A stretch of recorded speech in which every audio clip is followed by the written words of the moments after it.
Assalamualaikum dan kembali lagi ke Izzat Review semua. So pagi tadi pada pukul 8.28 pagi tadi, episod 1 Ultraman Blaza telah pun ditayangkan. Dan macam biasalah, Izzat akan buat breakdown mengenai episod 1 Ultraman Blaza ni dengan tajuk The First Wave. Tapi sebelum kita mulakan perbahasan tu, macam biasalah, pastikan korang dah subscribe ke channel Izzat, okey? Dan juga Izzat pun nak memaklumkan kalau dekat video ni akan mengandungi banyak spoiler daripada episod 1 Ultraman Blaza ni. So kalau korang tak nak dengar spoiler daripada video Izzat ni, pastikan korang dah tengok dulu siri Ultraman Blaza ni di channel YouTube Subaraya. Kita support Subaraya sebagai pencipta rasmi bagi siri Ultraman. Tapi sebelum kita mulakan breakdown kita ni, macam biasalah, intro kita dulu, okey?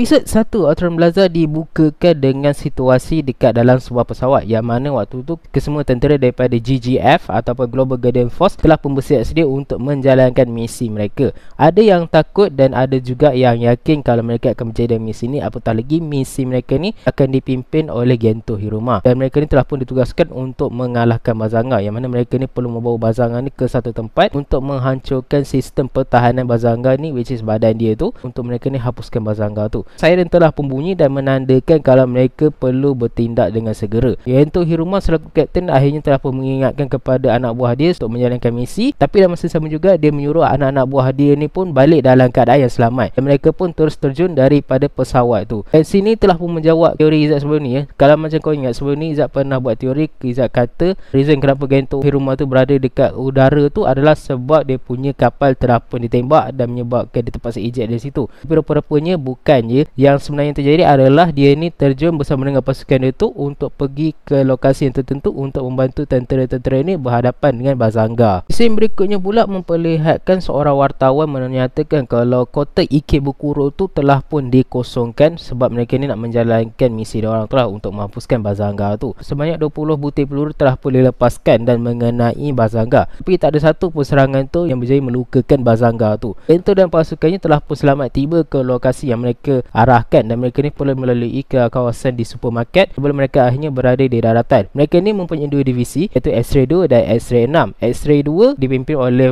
anak buah Gento yang lain, manakala X-Ray 6 dipimpin oleh Gento sendiri. Dan waktu tu Bazanga melakukan serangan dengan besar-besarannya lagi, dan waktu tu Gento ni menyatakan kalau keadaan dah semakin teruk. Dan kita pun terus pergi ke title card untuk siri Ultraman Blaza ni, tapi tak ada langsung opening, ya. Sebabnya bagi Zat ini adalah benda yang normal sebenarnya, sebab banyak je siri-siri Ultraman yang tak ada opening. Benda ni bagi Zat okey lah. Kita lanjut ke scene berikutnya pula. Di scene berikutnya ni, salah seorang ahli daripada GGF ni mendapat panggilan daripada orang atasan mereka, yang mana mereka ni perlu membatalkan operasi menghapuskan Bazanga ni secara cepat. Alasannya adalah kerana pihak atasan DGF tak mahu mengakibatkan kerosakan lagi banyak. Dan waktu tu Rocky Nagura ni rayu kepada ahli GGF ni untuk menghubungi diorang untuk memaklumkan kalau mereka ni ingin meneruskan operasi mereka. Tapi sayangnya waktu tu walaupun banyak serangan yang dilakukan atas Bazanga, tapi Bazanga ni tak terluka sikit pun. Sebaliknya Bazanga ni membalas serangan kepada yang menembak dia tu, dan keadaan menjadi kacau bilau dan menyebabkan nak tak nak diorang ni kena juga ikut arahan daripada orang atasan tu. Rocky Nagura hanya mampu melihat saja keadaan yang tak diingininya berlaku di depan mata dia. Gento kemudian pun mendapat tahu apa yang telah terjadi, dan dia akhirnya telah pun menyatakan walaupun diorang ni tak boleh melanggar arahan orang atasan, tapi sekurang-kurangnya diorang ni boleh bagi cadangan untuk bekerjasama untuk menghapuskan Bazanga tu. Yang mana dia telah pun menghubungi Sky Hunter dan juga Ulias lah. Ulias, Izzat tak tahu nak sebut apa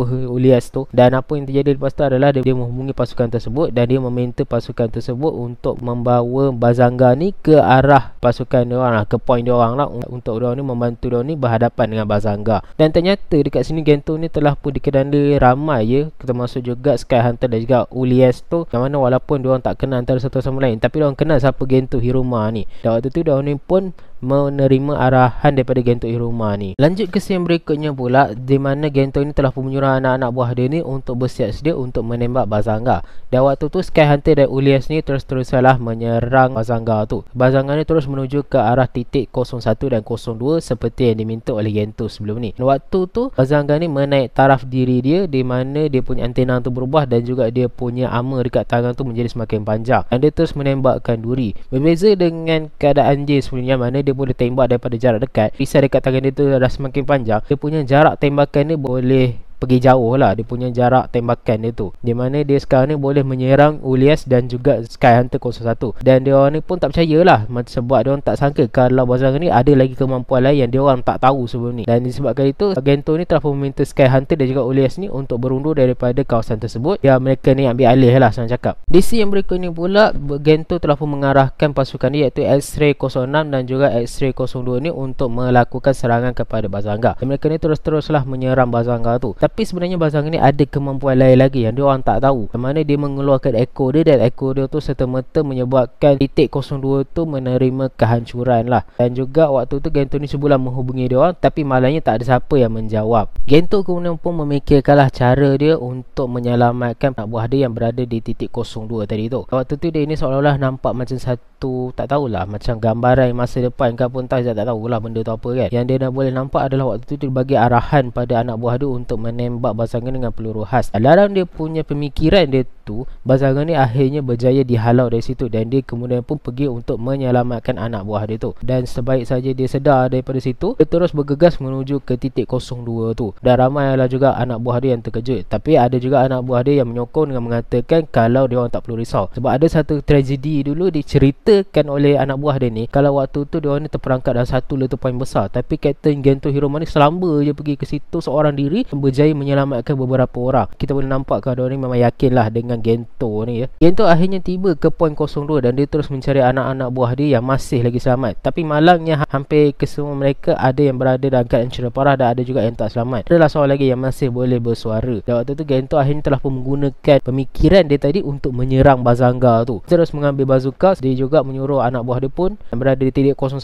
tadi tu untuk ambil bazooka tu untuk tembak. Tempat jugalah menunjukkan sikap belagak dia dengan memanggil Bazanga tu sebagai orang hodoh. Dan bila dia orang melepaskan tembakan, sayangnya tembakan itu tidak berkesan dan tak memberi apa-apa kesan langsung kepada Bazanga ni. Sebabnya Bazanga ni semakin kuat mengamuk dan benda tu mengakibatkan keadaan semakin kacau bilau. Anak buah Gento kemudian pun meminta Gento ni untuk meninggalkan dia di situ dan Gento ni pergi balik. Tapi Gento ni tak nak membiarkan anak buah dia dekat situ, sebab dia sebelum ni pernah berjanji kalau dia ni akan pergi dengan selamat dan balik pun dengan selamat. Dan waktu tu dia cubalah gendong anak buah ni. Tapi sayangnya kecederaan anak buah dia terlalu parah untuk dia bawa kembali ya. Dan tak semena-mena waktu tu Bazanga melakukan serangan yang lagi besar. Dan waktu tu jugalah dengan tak semena-menanya Blaza Blaze muncul di tangan kiri Gento, dan dekat tangan kanan dia pula dia dapatkan Blaza Stone. Dan Blaza Blaze ni mengeluarkan semacam cahaya elektrik, dan cahaya elektrik tu kemudian menarik tangan Gento tu untuk masukkan Blaza Stone tu ke dalam satu slot, sebelum dia menggunakan elektrik berwarna biru pula untuk menekan picu untuk mengaktifkan Blaza Blaze tu lah.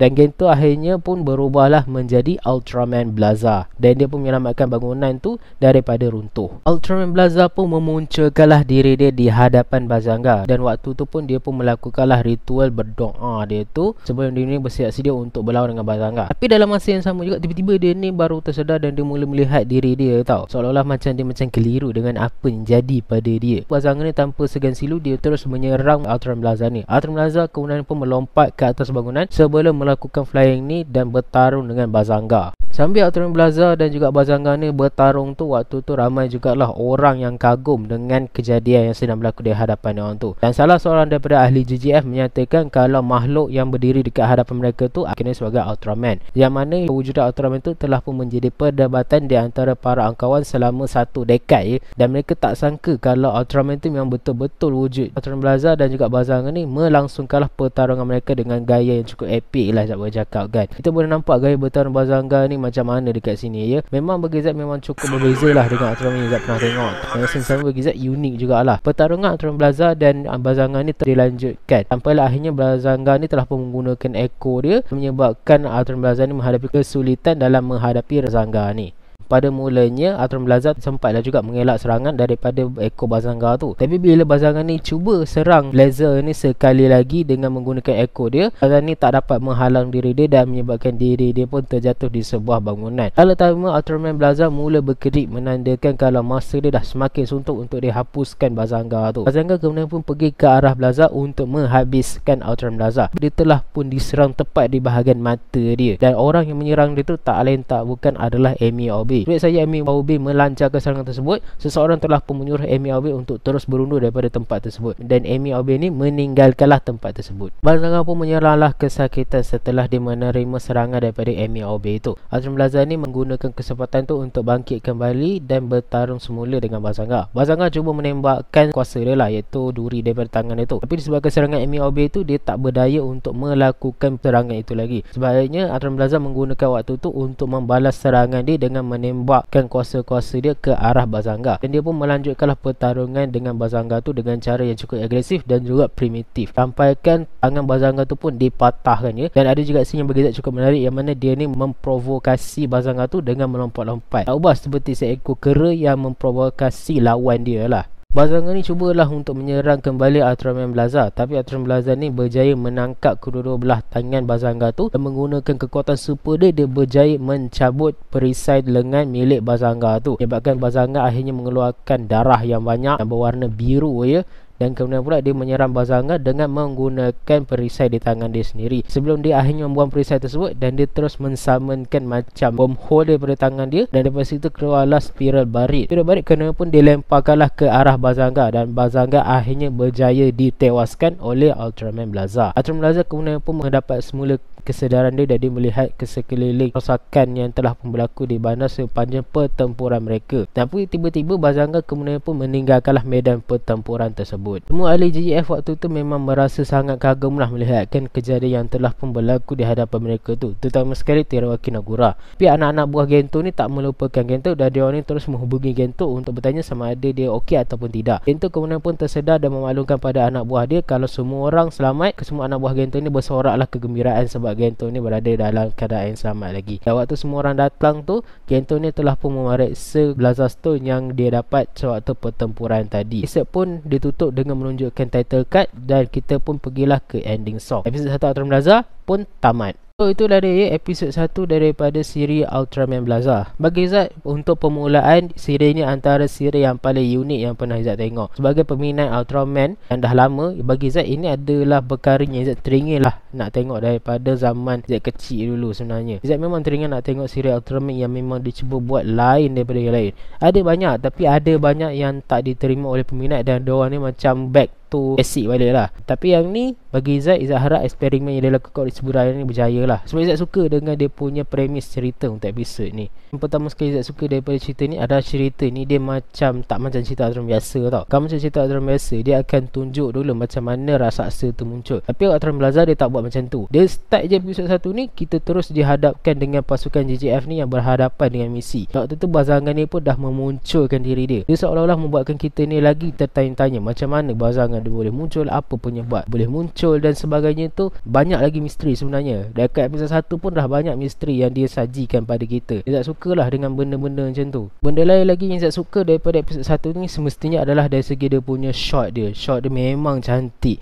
memang nampak realistik. Memang nampak lah Bazanga tu memang nampak macam satu kaiju yang sangat besar, dan dia punya miniatur dia pun tak nampak macam terlalu mainan sangat. Dia nampak macam bangunan yang asli. Terutama sekali shot yang paling saya suka daripada Ultraman Blaza ni adalah sewaktu Bazanga ni menembakkan duri-duri dia ni ke arah Sky Hunter dan juga Ulias tu. Begitu bagi Zat memang antara scene yang cukup style lah bagi Zat dekat dalam franchise Ultraman ni. Dan seterusnya pula Zat cakap adalah berkenaan dengan kemunculan karakter ya. Di episod 1 ni saja kita ni dah ada sebanyak 3 karakter yang muncul. Yang pertama tu of course lah daripada kita punya main karakter kita sendiri, iaitu Gento Hiruma. Yang kedua pula adalah Teruaki Nagura, dan yang terakhir sekali adalah Amy Aobe. Berkenaan dengan kemunculan karakter ni, Zat rasa macam Blaza ni mungkin boleh lah bagi Zat, boleh terima lah. Tapi Zat lagi suka Decker sebenarnya. Sebabnya Decker dulu yang Zat suka adalah dia introduce ke semua member God Select ni, daripada Taiji Murahoshi sampailah ke Kanata. Dan waktu dia introducekan tu, semua karakter ni mendapatkan orang punya screen time tersendiri, dan kita ni boleh nampak setiap personality karakter tu di setiap episod. Tapi kalau Ultraman Blaza ni,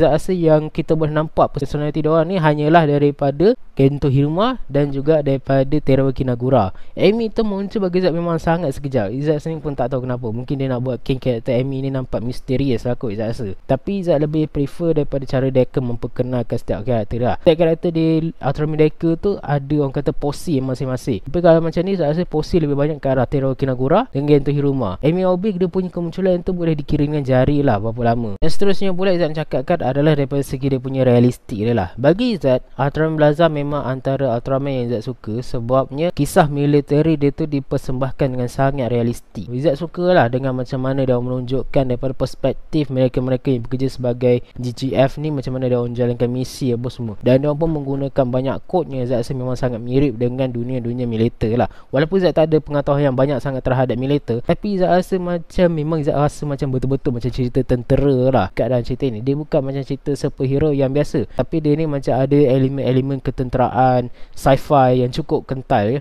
Izzat suka. Di sebalik semua keindahan yang Izzat cakapkan tadi tu, cerita ni tak terlepas daripada kekurangan dia. Cumanya ini bukanlah kekurangan, tapi pada pendapat Izzat ini hanyalah pendapat peribadi Izzat. Sebab kalau macam Izzat sebagai kanak-kanak tonton cerita ni, Izzat tak faham apa-apa tau. Tapi kalau Izzat ni sebagai fans Ultraman yang lama, Izzat boleh cakapkan ini adalah cerita Ultraman yang memang perfect dan memang lain daripada yang lain. Tapi kalau Izzat kan budak-budak, Izzat takkan faham apa yang dia persembahkan ni. Sebab bagi Izzat, untuk budak-budak cerita-cerita militeri mungkin bukanlah satu benda yang sesuai. Sebab dia kecil lagi dan dia tak boleh nak hadam apa sebenarnya yang tengah berlaku sekarang ni. Tapi kalau orang besar, dia orang akan enjoy dengan cerita ni. Pada pendapat Izzat dari segi itulah. Tak tahulah sama ada kanak-kanak di Jepun ataupun kanak-kanak di Malaysia sekalipun boleh terima ataupun tak dengan cerita Ultraman Blaza ni. Tapi pada Izzat, sebagai penggemar Ultraman yang lama, Izzat sangat sukalah dengan cerita Ultraman Blaza ni. Jadi rating Izzat untuk episod 1 Ultraman Blaza ni, Izzat berikan A. Itu kalau segi grade. Kalau daripada segi bintang pula, Izzat berikan cerita ni 4 daripada 5 bintang. Tapi Izzat berikan 4 daripada 5 bintang sebab Izzat kena akui kalau cerita ni bukanlah sebuah cerita yang perfect. Mesti akan ada kekurangan dia yang mungkin Izzat tak nampak. Tapi yang pasti cerita ni tak perfect lah. Mesti akan ada kekurangan ni di mana-mana bahagian. Izzat berikan 45 sebab Izzat ni adalah salah satu siri Ultraman yang mempunyai permulaan yang baik dengan mempunyai unsur-unsur yang cukup fresh dan berbeza daripada Ultraman series lainnya. Cerita ni memang diri dengan sendirinya dan berjaya memukau penonton dengan cara yang tersendiri. Dan apa Izzat harapkan, siri ini boleh menjadi semakin baik seiring bergeraknya waktu. Okay, so Izzat rasa itu sajalah video kita hari ini membahas tentang episod 1 Ultraman Blaza. Kalau korang dah tengok episod 1 Ultraman Blaza ni, apa pendapat korang? Jangan lupa tinggalkan komen kat bawah. Okay, jangan lupa like, share dan subscribe ke channel Izzat. Kita jumpa lagi di next video. Assalamualaikum dan bye.